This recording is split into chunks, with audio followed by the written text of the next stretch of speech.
कल्पना कीजिए, America, Canada और Europe में लाखों लोग अपने पुराने कपड़े दान करते हैं। कुछ कपड़े दोबारा इस्तेमाल होते हैं, लेकिन करोड़ों किलो कपड़े समुद्र पार करके भारत जैसे देशों तक पहुंचते हैं।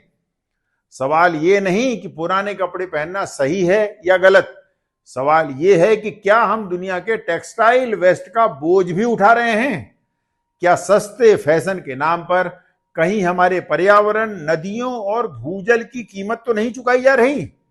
और क्या यह केवल व्यापार है या वैश्विक पर्यावरणीय न्याय का प्रश्न भी है? आइए जानते हैं तथ्यों के साथ। भारत में सेकेंड हैंड कपड़ों का बाजार तेजी से बढ़ रहा है। कम कीमत, ब्रांडेड कपड़े और पर्यावरण बचाने का दावा भी। सुनने में तो सब कुछ अच्छा लगता है, लेकिन तस्वीर का दूसरा पहलू भी है। वर्ल्ड बैंक के विट्स और यूएन कॉमट्रेड के अनुसार 2024 में भारत में लगभग 16 करोड़ किलोग्राम से अधिक पुराने कपड़े आयात किए गए। इनमें लगभग 58% अमेरिका से और लगभग 19% कनाडा से आए। यह व्यापार पूरी तरह अवैध नहीं है, लेकिन यहीं से शुरू होता है कुछ बेहद गंभीर सवाल। खतरा नंबर 1, क्या उपयोगी कपड़ों के साथ कचरा भी आ रहा है? अंतर्राष्ट्रीय रिसर्च बताती है कि कुछ देशों में पहुंचने वाले सेकेंड हैंड कपड़ों का बड़ा हिस्सा बिक ही नहीं पाता। घाना के प्रसिद्ध कांटामेंटो मार्केट पर हुई स्टडीज में पाया गया कि बड़ी मात्रा में इंपोर्टेड कपड़े फाइनली कचरा बन जाते हैं। यानी यदि क्वालिटी कंट्रोल कमजोर हो तो उपयोगी कपड़ों के साथ अनुपयोगी वस्त्र भी गरीब देशों की समस्या बन सकते हैं। तो क्या भारत में भी ऐसी इंडिपेंडेंट स्टडीज पर्याप्त संख्या में हो रही हैं? यही सबसे बड़ा प्रश्न है। खतरा नंबर 2, अदृश्य रसायन, जिसके बारे में बहुत कम लोग जानते हैं। कपड़ा उद्योग में अलग अलग चरणों पर फॉर्मल्डिहाइड, कुछ एजोडाइज, पीएफएस यानी forever chemicals, stain remover, water repellent coating और अनेक औद्योगिक रसायनों का उपयोग दशकों से होता रहा है। हर कपड़े में ये रसायन हो ऐसा जरूरी नहीं है, लेकिन साइंटिफिक रिसर्च बताती है कि कुछ कपड़ों में इनके अवशेष मिल सकते हैं।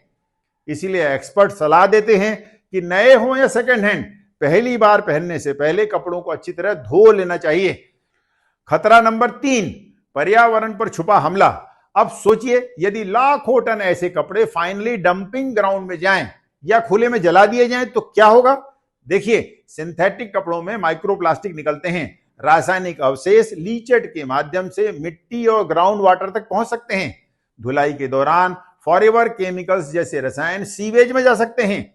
यदि उनका ट्रीटमेंट पर्याप्त न हो तो वे आसानी से नदियों और ग्राउंड वाटर तक भी पहुंच सकते हैं। यानी ये केवल फैशन भर नहीं, बल्कि गंभीर जल प्रदूषण का भी विषय है। खतरा नंबर 4, हेल्थ इंपैक्ट। बिना धोए सेकेंड हैंड कपड़े पहनना सेंसिटिव लोगों में स्किन एलर्जी, खुजली, डर्मेटाइटिस, फफूंद या धूल से जुड़ी समस्याएं पैदा कर सकता है। हालांकि हर व्यक्ति में ऐसा होगा यह भी जरूरी नहीं है, लेकिन सावधानी हमेशा बेहतर होती है। और अब सबसे बड़ा सवाल और एक कठिन प्रश्न भी, क्या विकसित देश अपना वस्त्र कचरा गरीब देशों की ओर ट्रांसफर कर रहे हैं?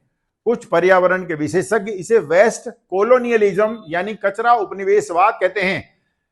लेकिन भारत के संदर्भ में अभी ऐसा कोई ऑफिशियल कंक्लूजन उपलब्ध नहीं है कि भारत दुनिया का डंपिंग ग्राउंड बन चुका है। फिर भी जब करोड़ों किलो पुराने कपड़े हर वर्ष आयात हो रहे हों तो यह पूछना बिल्कुल उचित है कि उनमें से कितना वास्तव में उपयोगी है, कितना साइंटिफिक क्वालिटी टेस्ट से गुजरता है और कितना फाइनली हमारे पर्यावरण पर बोझ बनता है। तो करना क्या चाहिए? सरकार को चाहिए कि इंपोर्टेड क्लॉथ्स की क्वालिटी की वैज्ञानिक जांच कराएं, अनुपयोगी कपड़ों का सुरक्षित डिस्पोजल हो, टेक्सटाइल वेस्ट की पारदर्शी रिपोर्टिंग हो, पीएफएस और अन्य केमिकल्स की निगरानी हो, डंपिंग एरिया के आसपास सरफेस वाटर और ग्राउंड वाटर की नियमित जांच होनी चाहिए। और हमें भी केवल अपनी जरूरत भर का कपड़ा ही खरीदना चाहिए। हर कपड़े को पहनने से पहले धोना बहुत जरूरी है और सस्ते फैशन के पीछे आंख बंद करके नहीं भागना चाहिए।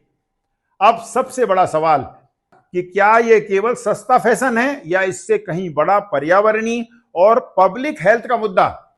इस वीडियो को बनाने का अर्थ यह बिल्कुल नहीं कि हर सेकेंड हैंड कपड़ा खतरनाक है या थ्रिफ्टिंग गलत है, बल्कि आवश्यकता है बेहतर क्वालिटी कंट्रोल, वैज्ञानिक निगरानी और जिम्मेदार उपभोग की। याद रखिए, समस्या सेकेंड हैंड कपड़े की नहीं है। समस्या तब शुरू होती है जब लाभ, पारदर्शिता और पर्यावरण के बीच संतुलन बिगड़ जाता है। यदि किसी भी देश का अनुपयोगी वस्त्र कचरा दूसरे देशों की मिट्टी, नदियों और लोगों के स्वास्थ्य पर बोझ बनता है, तो ये केवल व्यापार नहीं, पर्यावरणीय न्याय का भी एक गंभीर प्रश्न है। क्या आपको भी लगता है कि भारत में आयातित पुराने कपड़ों की क्वालिटी और उनसे जुड़े पर्यावरणीय प्रभावों की स्वतंत्र जांच होनी चाहिए? अपनी राय कमेंट्स में जरूर लिखिए। अगर आपको लगता है कि यह मुद्दा हर नागरिक तक पहुंचना चाहिए तो इस वीडियो को शेयर कीजिए और हमारे चैनल को सब्सक्राइब भी। आज सवाल किसी एक शर्ट या जीन्स का नहीं है। सवाल यह है कि क्या भारत भविष्य में दुनिया के टेक्सटाइल वेस्ट का समाधान बनेगा या उसका डंपिंग जोन? इसका उत्तर भावनाओं से नहीं, बल्कि विज्ञान, पारदर्शिता और मजबूत पर्यावरणीय कानूनों से मिलेगा। जय हिंद।